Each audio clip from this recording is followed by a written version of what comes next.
Good day, viewers, and welcome to another episode of Reminiscences. This time we're in Maiduguri, the home of Alhaji Ali Ciroma. Many of you remember him as the former president of Nigeria Labour Congress between 1984 and 1988.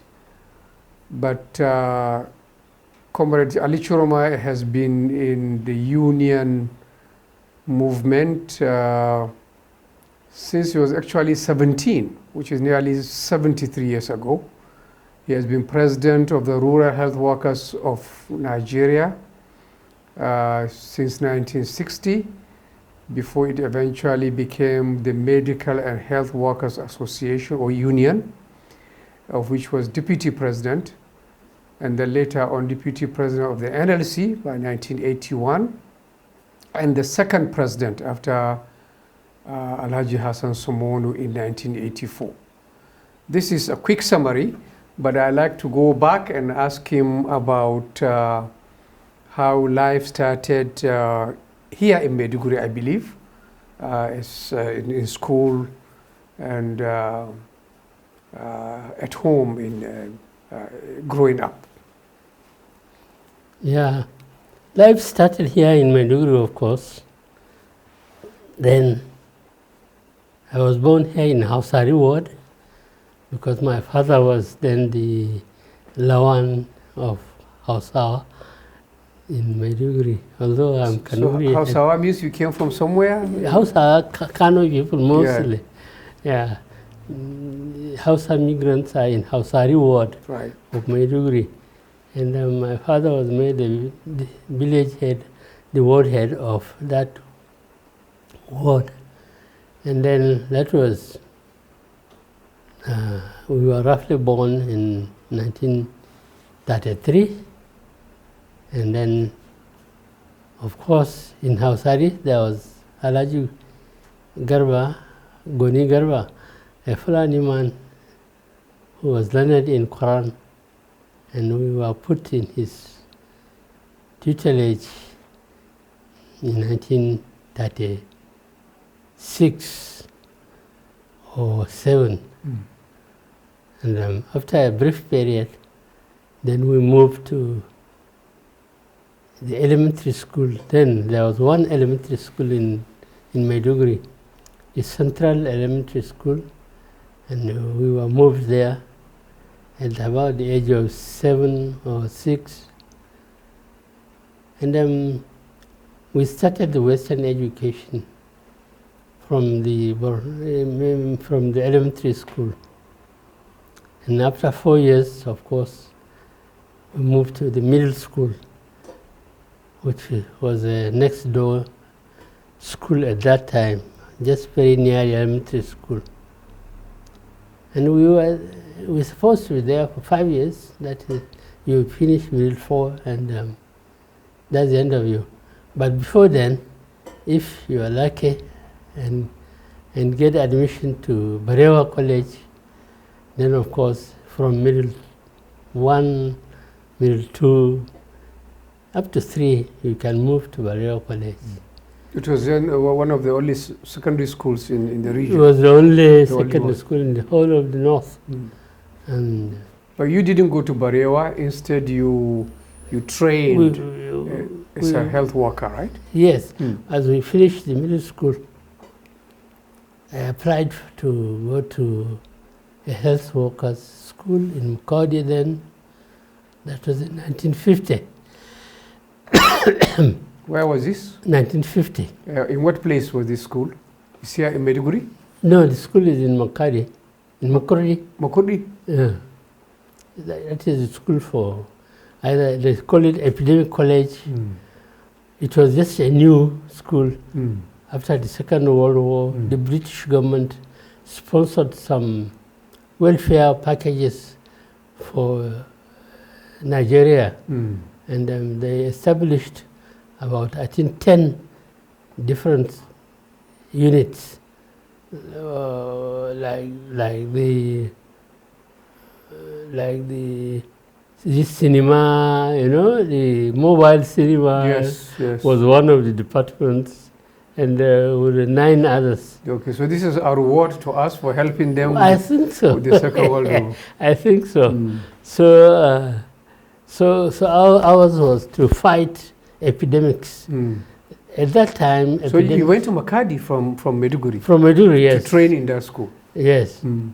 How strange was that for you, coming from the far north, so to say, to that part of the country? It was strange, but then the whole north was regarded as one home, so we don't feel very much we are away from home. And there Nigerians are among us. Of course, at that time, there were very few educated northerners. Most departments, even our own school in Makadi, is made up of about over 60% were southerners, only about 30 or 40% were northerners. We were mixed up, Yorubas, Igbos, and all other Nigerians. That was where we did the initial training. And after that, we were posted to another training school in Kaduna this time, sleeping sickness medical laboratory, where laboratory examinations of all sorts are carried out. And then we were trained in the laboratory work. And then after 2 years, we passed out, and then we were posted to units. There were units in provinces at that time, and there was one in Maiduguri, number 3, medical field unit, taking care of rural health work in Borno State. I was there for about 3 or 4 years, and I was posted to Yaba Medical Laboratory Training School and did some training in mosquitoes and this is in mosquito Lagos. control in Lagos. In Lagos. Yes, that was in 1953 or 54. And after that, we came back to the north again and continued to, and posted to Birnin Kebbi in Western Sokoto, which is today Kebbi State. And there was a mass malaria control by World Health Organization and UNICEF. And then sponsored by UNICEF, supplied drugs and vehicles and equipment, and posted some malariologists and entomologists from the World Health Organization. And with then Nigerian staff, we established the malaria control unit in Birnin Kebbi. That lasted for about 10 years. We were spraying. Were you in Kebbi for all those 10 years? I was in Kebbi for about 6 years. In Kebbi for 6 years. From there, I was posted to Medical Auxiliary Training School in Kaduna. It was a new school. Our Mukurdi school is now upgraded and brought to Kaduna. And I was posted there. Well, it's supposed to be one of the lecturers. So you moved from being a field worker, to teaching now? To a teaching now. Yes. That was in 1959. And I was in Kaduna for up to in the school up to 1966, 67. When I became a senior officer at that time, I was posted out to the field. And I was posted back to Mukurdi again, to Birnin Kebbi again, to continue with malaria control. But this time, another unit was formed. There should be a superintendent going around the whole NA dispensaries, because that was part of the thing we did in Kaduna too. We were training NA dispensary assistants along with the government health workers. So I was in charge of all NA dispensaries in Gondu for about 1 year. Then I was posted to go and take over from rural medical officer in Ida, which is today in Kogi State, controlling yaws. There was a disease called yaws. What is yours? Yaws, which is a junior brother of leprosy, of syphilis. Okay. Syphilis, which is a sexual disease. Yes. But yours is not sexual, but is contacted through either by flies sitting on the sores of a sick man and then transferring the virus to a healthy man. That one too was WHO sponsored. We were issued drugs and vehicles, and we were controlling yours from mostly in the Middle Belt area and some parts of southern Nigeria. After that, of course, my final station was in Jalingo, which is present Taraba State, and controlling yours there with sleeping sickness unit also attached to my office. That was in 1978, 79. I was there until 1970. That was in 1968. Yeah. Then in 1970, I moved my headquarters from Jalingo to Mubi to take care of Goza area where yours was also prevalent. And, after a few years there, a medical auxiliary training school was established in Maiduguri. And as one of the former teachers in Kaduna, I was posted to inaugurate the school. So you are made the kind of principal of the school? Principal of the school. And I was there until I started more and more involvement in Nigerian unionism and became a national officer of the Medical and Health Workers Union, and then also an affiliate of the beginning with Nigeria Labour Congress as one of the 42 industrial unions attached to it. So there was a Borno State Council of the Nigeria Labour Congress. I became chairman of Borno State. From there, in 1981, of course, I was elected as deputy president of Nigeria Labour Congress to Mr. Sumono in Kano. That was in 1981. Then, of course, it is still a part-time. I used to attend meetings in Lagos very often, but then I was still with Borno State government. Not until 1984, when I succeeded Hassan Sumono, and then took leave without pay from Borno State government and moved to Lagos, where the NLC presidency is a full-time job at that time. Now, one surprising thing to me anyway, why did you choose to go the trade union way rather than continue as a very senior civil servant? Already you are principal of a medical institution. What motivated you to leave I don't know. a comfortable civil service for the trade union? Yes. I don't know. Maybe I think trade unionism or the feelings of trying to struggle and improve the condition of service of workers and spokesmen of the workers, I think these things were maybe born in me or something like that, I don't know.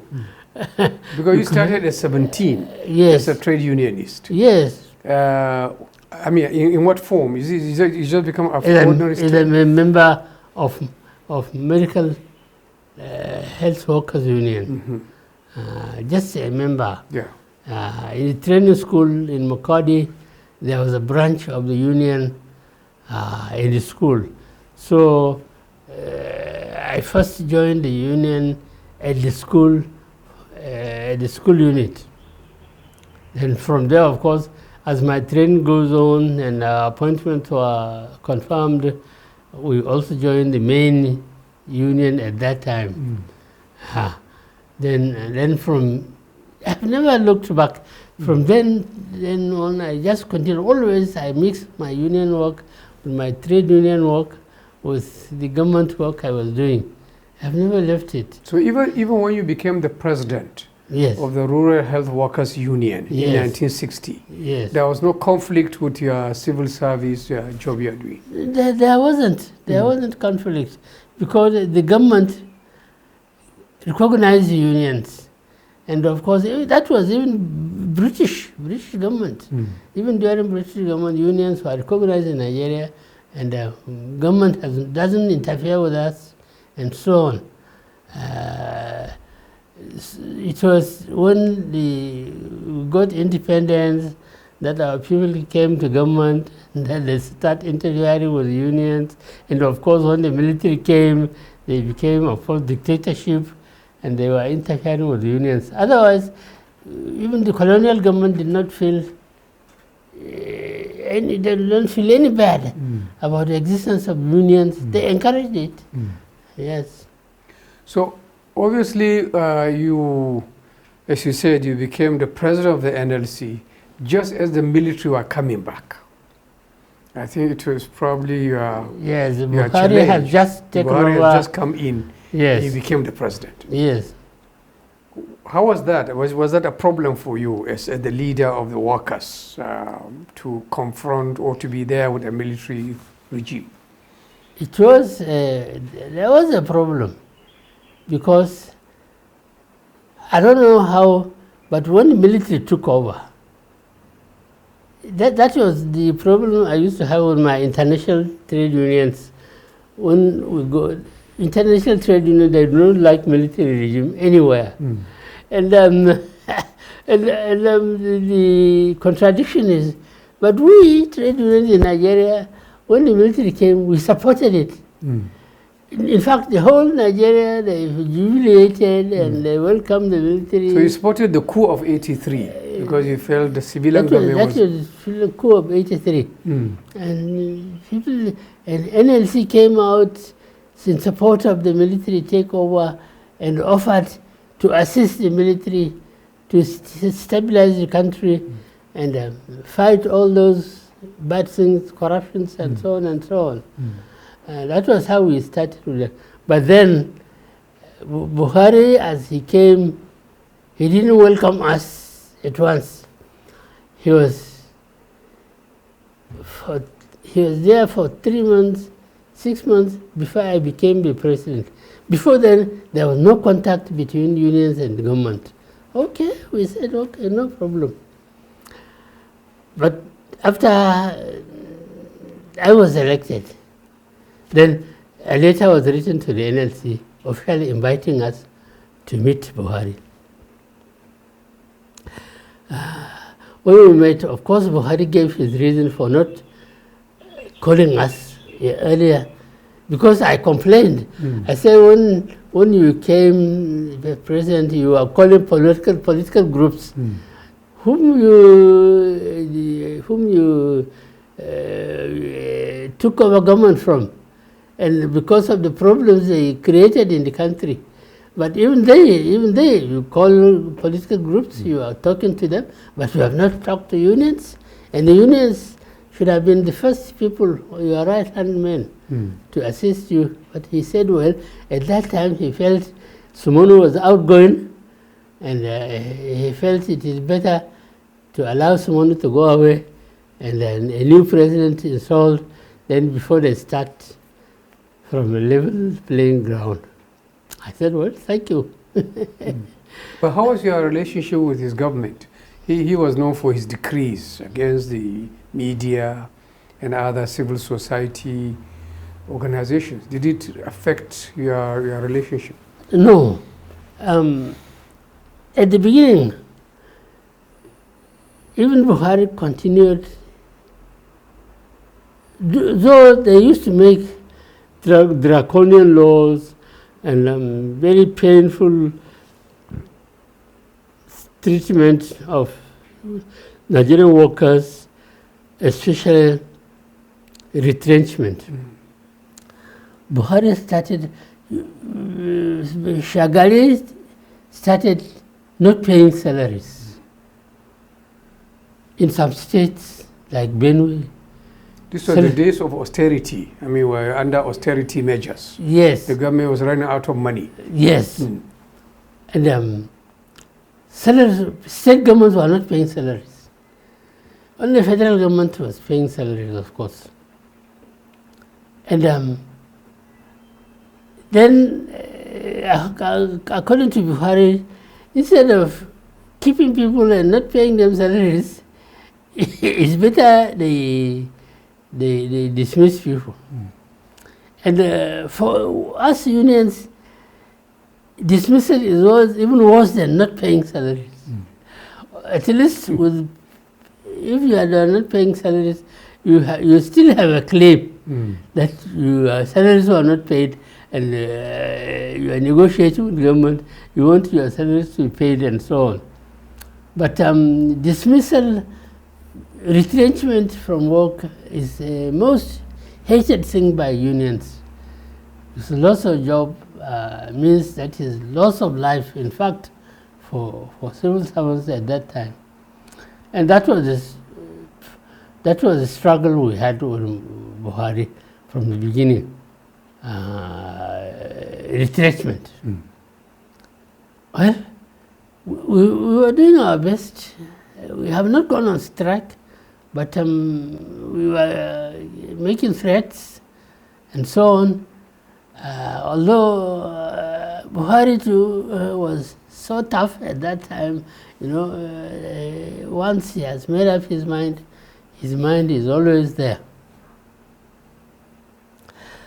But honestly speaking,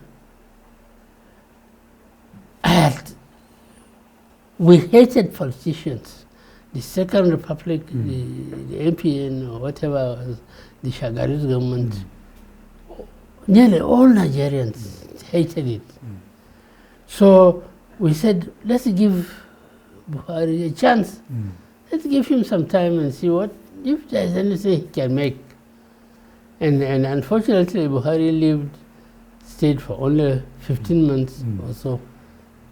Babangida came. And when So did Babangida charm you before finally he... No. Right from the word go, unions do not accept Babangida. At least we wanted to give Buhari some chance and see what he can do. Because Buhari showed some honesty. You see, that was the difference. That was different with Babangida. Babangida's, when government came, the BBC, the following morning, I was in Togo for a meeting. When Kashim and Sumonu ran to my room and said there was a coup d'etat in Maiduguri, in Nigeria, my first reaction was, I was not happy. I said, no, coup d'etats are not the things we want. We want whoever is there to stay and stabilize the country, but not every 2 years or 1 year military overthrows itself and they install others and so on and so on. So we did not trust Babangida right from the word go. Unfortunately,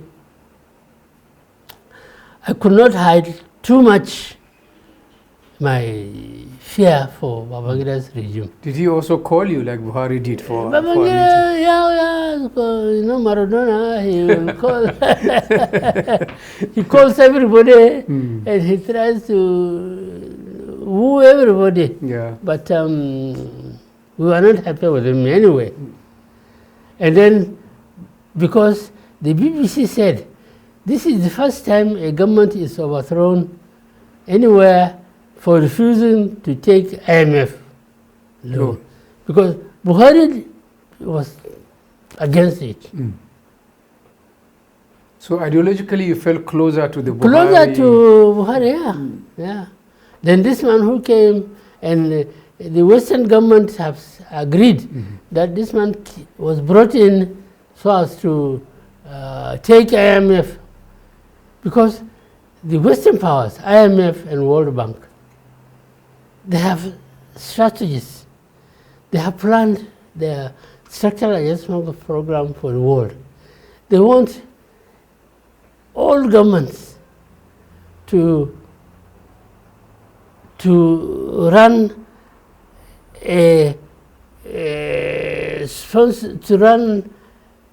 what do you call subsidy, subsidy-free economy.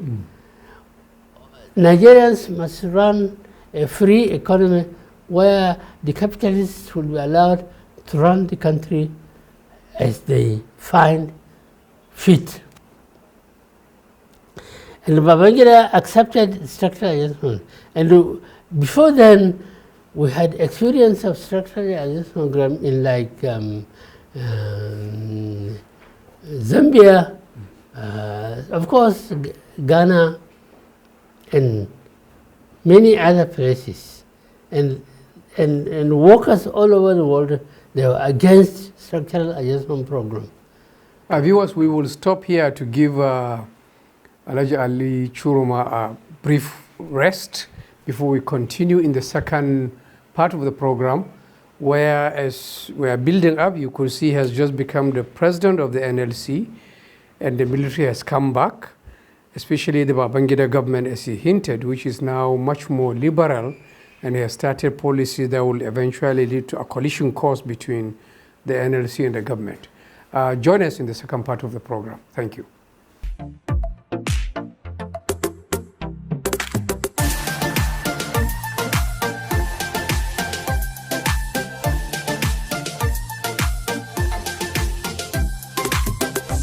Welcome back to our second segment of Reminiscences with Alhaji Ali Ciroma, former president of the Nigeria Labour Congress.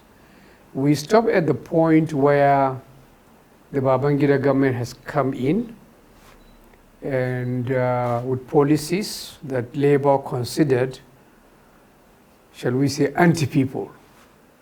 And so what did you do about it? How did you kind of react to the Babangida policies, structural adjustment program, IMF loan, and all that? Of course, from the word go, we opposed all those measures. The withdrawal of subsidies includes all schools, like the universities. We all know when the universities started, there was free food, everything was free, and the children would not pay the school fees, and so on and so on. But suddenly, Babangida came overnight and said, there's no free school. No food subsidy. Then we said, at that moment, people like Babangida, who are now ruling the country, couldn't have been even in a position to rule, because they had free education. They are sons of only ordinary people. Nobody knew Babangida's father up to the time he died. But that means schooling is now going to be only for the children of the elite. Because poor people from villages who used to come before, and when they come to like the middle school, there is a boarding school, we were supplied free food. And Talaka were enjoying. So isn't it a fair argument that while this could be afforded when the numbers were small, yes, as the population of school children grew, yes, government could not really afford to pay free. It's true. It's true. But well, there should have been more planning, consultations, and so on, so as to find a middle ground. Where are we going to assist? Okay, overnight, all hospitals became you must pay. There's no more free medical service. People pay for everything. And even today, there are many people who are outside who are supposed to be in hospital to get treatment, but they cannot afford, and therefore hospitals do not give free treatment, so they stay outside. In fact, I have had my 7th surgery. Seventh surgery in the last 10 to 15 years. Just about 3 weeks ago in teaching hospital here in Maiduguri. And even I'm still recuperating. And I know how much it costs each time one goes into surgery. Although, well, we thank God. Yes. My family were helping. Yes. And old friends were helping. Yes. NLC, WABA was helping sometimes. Even old friend Adam Shamule was helping.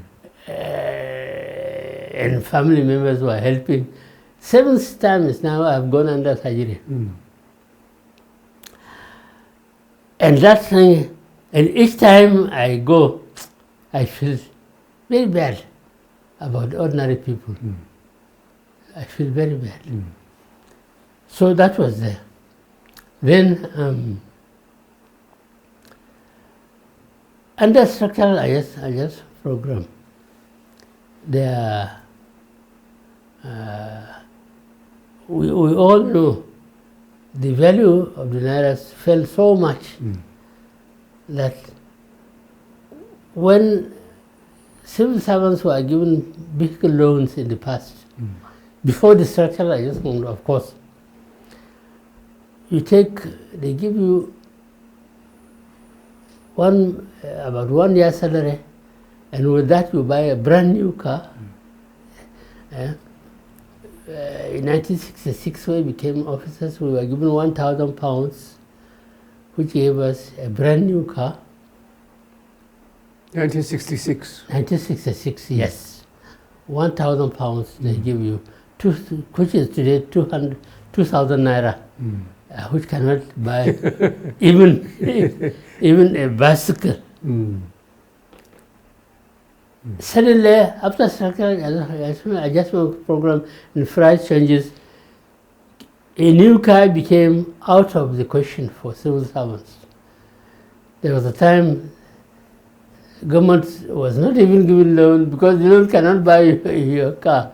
Your 10 years salary cannot buy you a car. So there was a blockage for a few years until when somehow Igbos tried to bring in used cars and so on. Civil servants picked up, and of course, unfortunately, with corruption. Corruption became bigger, everybody was stealing. No, corruption wasn't under Babangida. Under Babangida. But was it not an equal fight between you, NLC, and the military government? How did you fight the government when they had all the tanks on their side? Well, we did our best. We did our best. People still think when they come there, tell me, your time is different from the present labor leadership. It is you fought.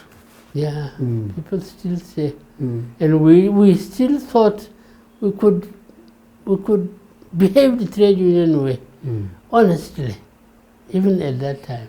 Which is the way? Which is the trade union way? Well, trade union way, never to sell out workers, never to betray workers' trust, never you go behind and get anything from anybody. Those things were not done. Yeah. But soon after us, when Babangida dissolved the NLC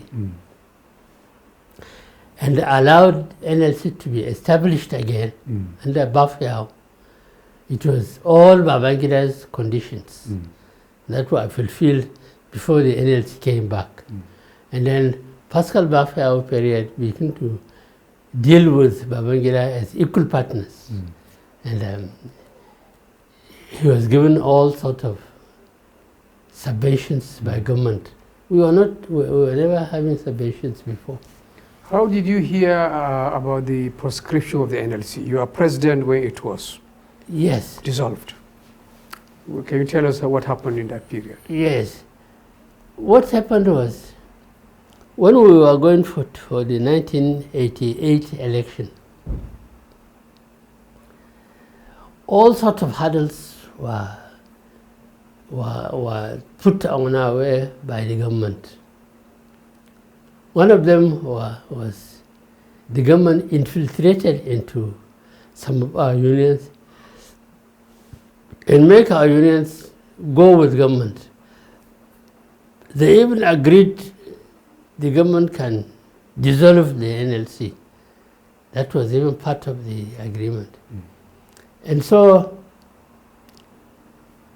and the presentation at the NLC conference is owing to the union's due payment to NLC. The much money you pay, the more delegation you get. And unfortunately, all those unions who wanted to break away, they were all debtor unions. They were not paying NLC their dues. And when it came to membership at the convention, they had no chance to stand against us. So what they could do is, the government gave them money to come and pay overnight into NLC accounts so as to raise their membership, and still it didn't help. So government said, okay, what you do is boycott the NLC meeting. Go and hold your own. So they split the union? Yes, they split the union. Our union members, they came to Benin also, where we are going to hold our own, and held their meeting a day earlier and elected their officers. So when government saw this, that was the thing which Abubakar Umar, then Minister for Labor, gave as reason to Nigerians under crocodile tears, that NLC, which was meant to service all workers, is now split into two, fighting themselves. They are not prepared. Oh no. And therefore, government will not watch Nigerian workers to suffer from the leadership tussle of the leaders. And therefore, decree number 21 and 22 and so on, so are promulgated to abolish the NLC. Ciroma and Dr. Osunde moved away from their offices. So it was like a coup, really? Oh yeah, it was a coup. What happened to you after that announcement? After that announcement, they asked us, by provided the laws, that we should come and hand over to the military administrator. Sole administrator. So that, and we refused to go and hand over. We sat at home because before we came back from Benin, the government has sent in troops to come and take over the NLC office, so that when we finished with Benin, we could not come to our office.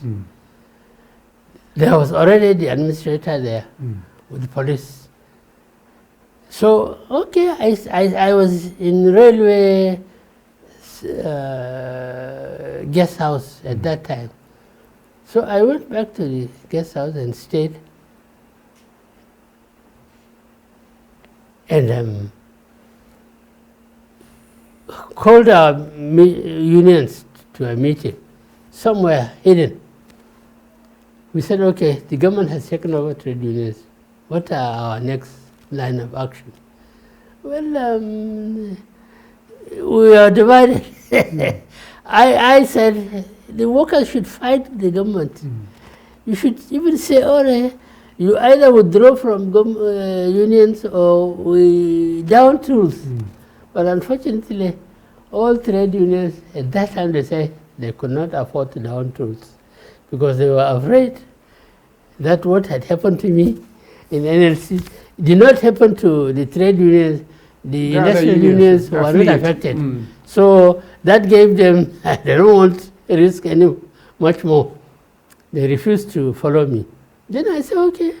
They said we should go to court. I said, no court will entertain government decree. All courts, they cannot hear anybody taking government to court on any decree. That was well known. Father, you know it, but you just want to tell our people, you want us to play to the gallery.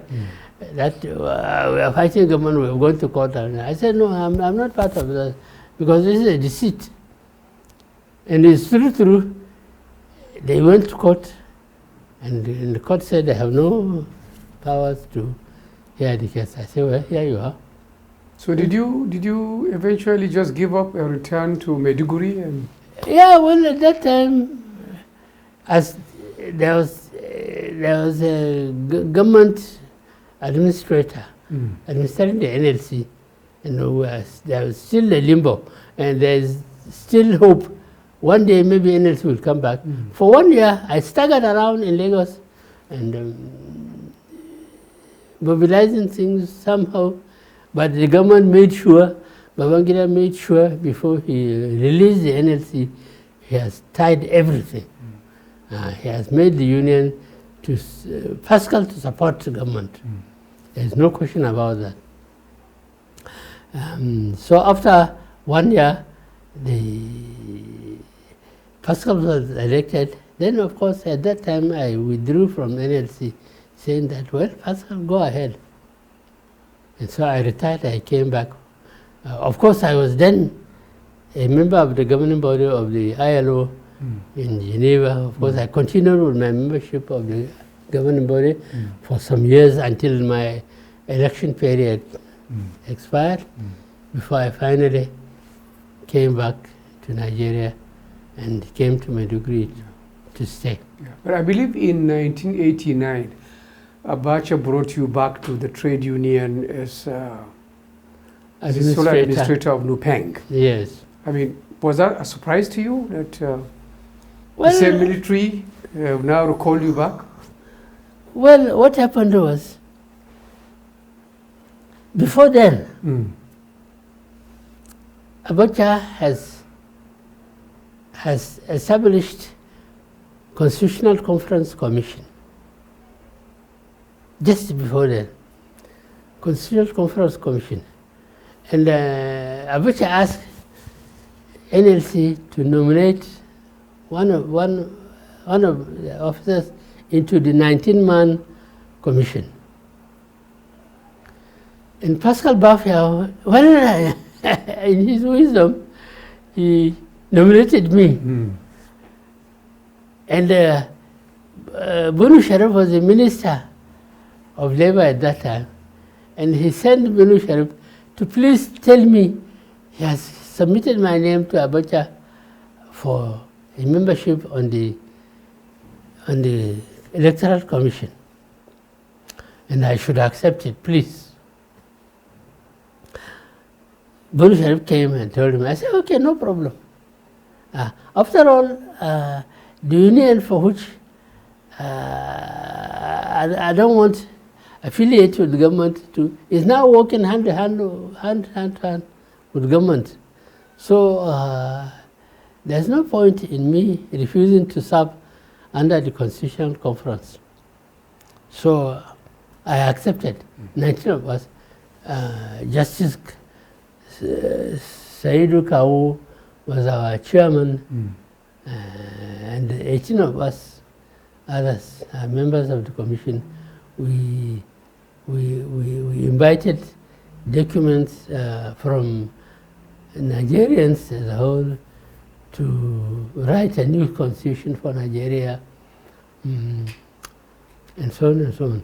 So I was doing that when Nupeng went on, Nupeng on the order of Nedoko went on strike and crippled petroleum supply to Nigeria. of course, NLC, working with the government, did not back that strike. It's Nupeng affair. And so Abacha arrested Kokori, the Secretary General of Nupeng, with Secretary General of Pengasson, the Senior Staff Union, held them. And then dissolved the Pengasson and Nupeng. Now, to this time, with NLC too, they were all dissolved. It was when they were dissolved that the Minister of Labour, Obama, then proposed I should take over Nupeng. I should be the administrator for Nupeng. Well, I consulted some of trade union leaders and so on and so on. Well, we felt if the government has taken over Nupeng and they now want Nupeng to be released to a trade union leader, and the same thing, NLC too, is to be released to a trade union leader, Amir Gusau, the deputy governor of Sokoto at one time, who was also deputy president of NLC at another time. So we took over. So you didn't feel any conflict in going back to that role after they have dismissed Kokori and others? You didn't feel as if you are betraying the labor tradition? No, because in the first place, Kokori was trying to use Nupeng for Nedeko. It was a politics. It was politics, pure and simple. And so we felt Kokori has no right to sell union or to make union to fight for Nedeko. That was the first thing which gave us chance to try to see what can we do to help establish the trade union relationship, which was purely doing a trade union work and away from the politics of Nedeko. So we didn't feel much discomfort. So when you are done with your trade union, and it's been a long life of unionism, you are back in Maiduguri. What do you do? What have you been up to all these years since you left, since about 1990? As I said, I was not doing anything official, but I was trying to live my normal private life. I had my, when they started selling shares of Nigerian companies, that was as far back as 1970s. I bought lots of shares from many companies. And when I left the NLC, my shares are in many companies, and I used to get dividends every year. And we were managing that. So that was how life was being made. And things were not very difficult at that time. Inflation wasn't bad. We were managing ourselves. Do you think that made you a kind of comrade capitalist? Somebody would well, I don't know. In big companies? I don't know. I don't know. I had this thing, and that helped me through life. You see, that had helped me greatly. I had even bought a house in Kaduna, and I was collecting some rent. I have a 4-bedroom, collecting some rent from tenants, and so on, just making life go ahead. Yeah. Mm. You are never tempted to go into farming or No, farming, no. activities? I've Yeah. not gone into farming. Mm. I'm not going to. Is that shears that shears at that time very good. Mm. It was very What good. about now? Well, I sold them all off. Mm. I sold them all off when I was trying to leave Maiduguri to go and live in Abuja or Kaduna or somewhere. Mm. I sold them all off. Mm. Now I don't have shares again. Mm. Mm. You didn't like living in Maiduguri for some time? You were in Kaduna for quite a while? Yes. Mm. In Maiduguri, I had, it's because of Boko Haram. Mm. In 2015, there was attack on the Maiduguri airport. Yes. And there was no flight from Maiduguri to outside Maiduguri anymore. Mm. All flights were grounded. Mm. And then, of course, at that time, I used to attend NLC meetings. Mm. So I find it very difficult to travel by road from Maiduguri to Abuja. And my union, Medical and Health Workers Union, have a hotel in Abuja. So they gave me a room to move to Abuja and stay there.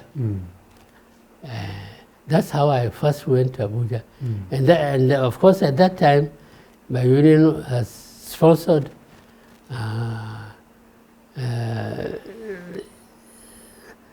somebody to write my biography.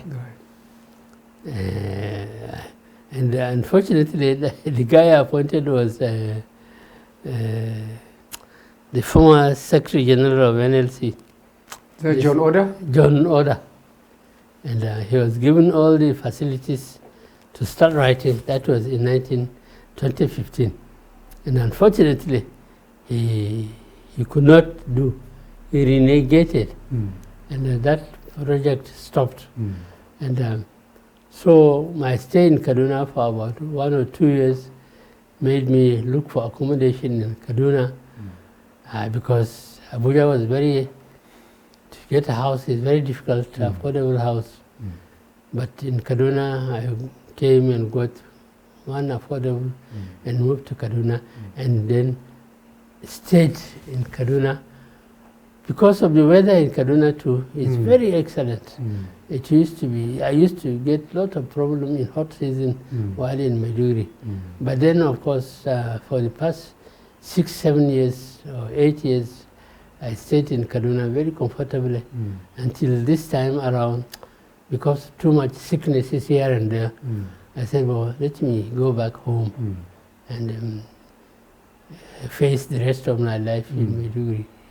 Back here in Maiduguri, are you kind of involved in the community? Are you part of the Borno Elders Forum? You are an elder, obviously. Or is your ideology so different from? I think Borno Elders Forum, people, somebody asked me from Abuja yesterday.